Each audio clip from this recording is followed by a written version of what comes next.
Herkese merhaba arkadaşlar, ben Zeynep. Şu anda İstanbul Havalimanı'ndayız ve bir uçuşumuz var. Tahmin edebileceğiniz gibi ben Güney Kore'ye gidiyorum sonunda.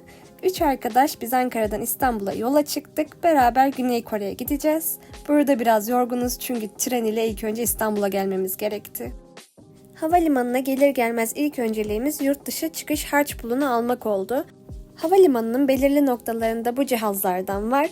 Nakit veya kredi kartı ile ödeme yapabiliyorsunuz. 2024 kuru ile 150 TL'ydi çıkış harcı. Ödemeyi yaptıktan sonra cihaz bu şekilde size bir kart veriyor. Yurt dışı çıkış harç pulu olarak geçiyor. Bunu pasaport ve bilet kontrolü sırasında görevliye veriyorsunuz. Yarısını yırtıyor ve geri kalanını size tekrar veriyor. Uzun süre bu ekranın başında bekledik çünkü check-in nerede yapılacağı veya başlayıp başlamadığını öğrenmeye çalışıyorduk.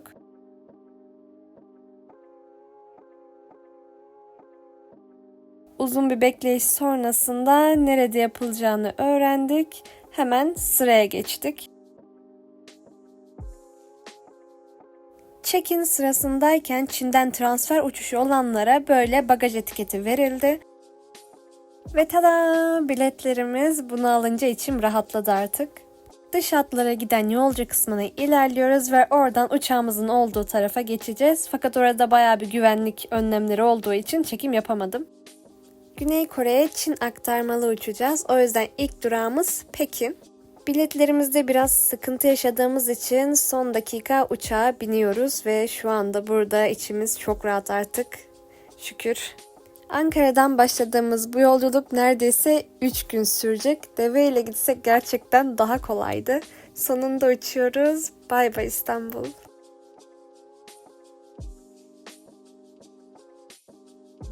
Hayatımda ilk kez uçağa bindim. Gerçekten eğlenceli ve heyecanlıydı benim için. Burada tam bir psikopat olduğum için dizi, film veya müzik dinlemek yerine uçağın rotasına bakıyorum ama what the fuck. Yanlış gösteriyor. Çin Hava Yolları'ndan birisiyle gidiyoruz ve gerçekten ikram konusunda gayet iyiydi. İlk olarak farklı bir şey denemek istedik ve üzüm suyu aldık. Tadı gerçekten güzel.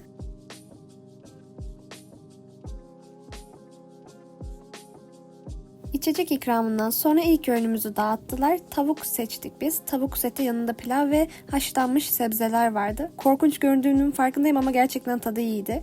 Yoğurtlu makarna, meyveler ve ekmek. Sonrasında tekrar içecek ikramında bu sefer Çin birasını denemek istediğimiz için onu aldık ve hafif ve güzeldi tadı. Ve uçağın ışıklarını kapattılar. Yolculuk tam olarak 8-9 saat arasında sürüyor Türkiye'den Çin'e. Fakat şöyle bir şey var. Saat farkımız gerçekten uzun. Çin'le aramızdaki saat farkı 5 saat. Türkiye'de sabahken orada gece. Geleceğe gidiyormuş gibi bir şey yaşıyoruz şu anda. O yüzden en ilgimi çeken nokta buydu. Sürekli haritada gecede miyiz, şu anda gündüzde miyiz, neredeyiz diye bakıyorum. Biraz daha yaklaşmışız. Uçak tuvaletlerinden korkuyordum ama artık dayanamayıp girdim çünkü yol gerçekten uzun. Çok daracık bir alan ve tada ben çok yorgunum. Birazdan geri içeri geçip uyuyacağım. Sabah bir anda ışıkları açıp elimize nemli bir havlu verdiler. 2 saat kadar kalmıştı Çin'e varmamıza ve ardından tekrar içecek ikramı. Bu sefer portakal suyu tercih ettik. Sonrasında da kahvaltı dağıttılar. Ben kahvaltıda biftekli noodle yemeği tercih ettim ve yanında kruvasan, çilek reçeli vardı. Gerçekten tadı efsaneydi bu noodle'ın. Arkadaşım ise sabah omlet yemek istedi. Yani açıkçası omlet çok fazla yumurtadan yapıldığı için aşırı yoğundu. Sonrasında birer kahve aldık. Kahvemizi içiyoruz ve sonunda Çin'e vardık. Hemen transfer tarafına geçiyoruz. Buradan Kore aktarmamızın olduğu kısma ilerleyeceğiz. Burada üzerimiz gerçekten bayağı bir arandı. Yine ekrandan transfer uçuşumuzun hangi kapıdan olacağını kontrol ediyoruz. Fakat daha çok fazla süre olduğu için açıklanmamıştı. Bu yüzden havalimanında biraz vakit geçirmeliydik.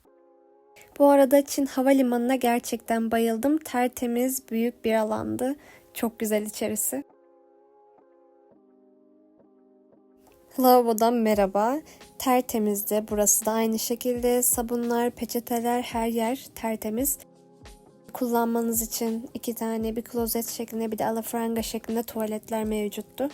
istediğinizi kullanabiliyorsunuz ve gerçekten her yer bomboştu. Bilmiyorum, sakin döneme mi denk geldik ama havalimanı genel olarak boştu.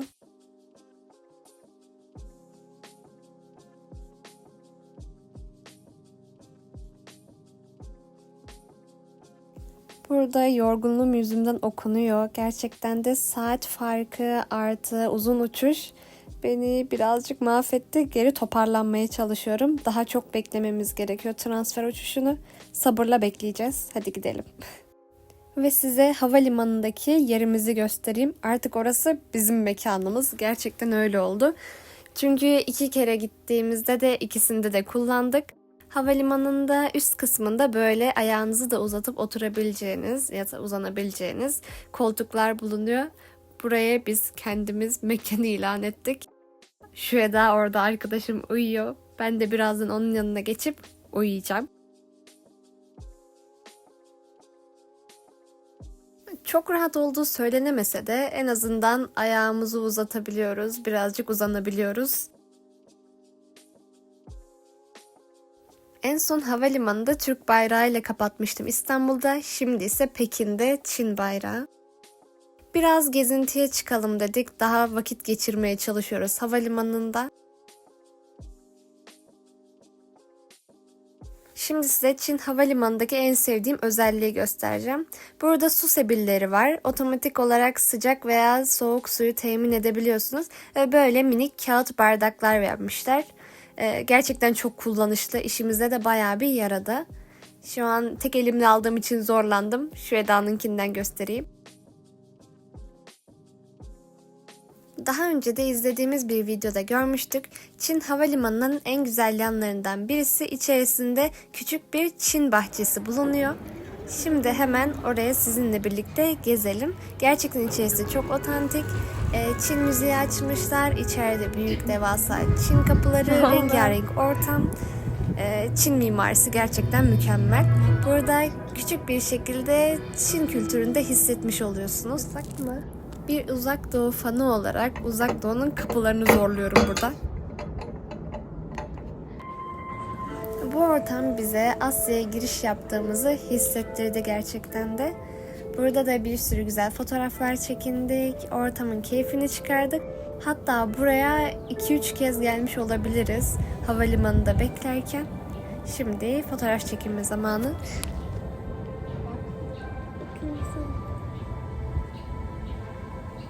Kıyafetlerimiz pek mükemmel olmadığından fotoğraflar güzel çıkmadı ama anı olarak bizde kalmış oldu.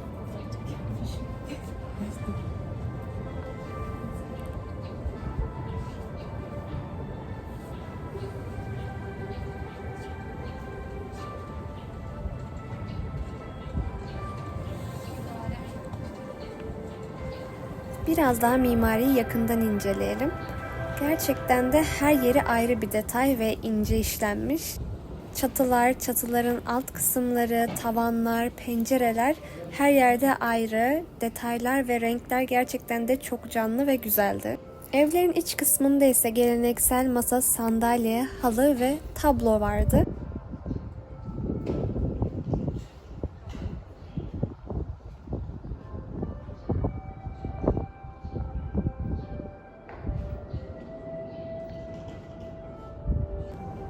Havalimanındaki bu kısım bize küçük bir Çin turu yaptırmış oldu. Gerçekten de kesinlikle ziyaret edilmesi gereken bir yer. Eğer Pekin Havalimanı'na inerseniz bu gizli bahçeyi kaçırmayın.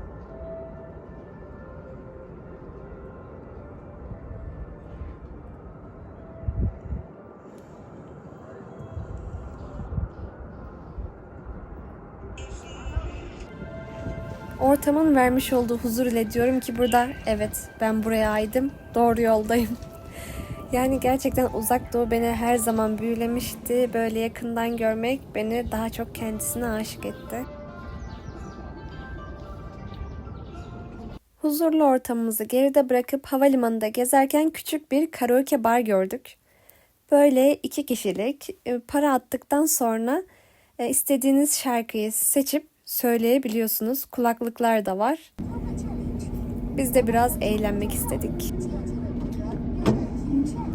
Şarkı söyleyelim.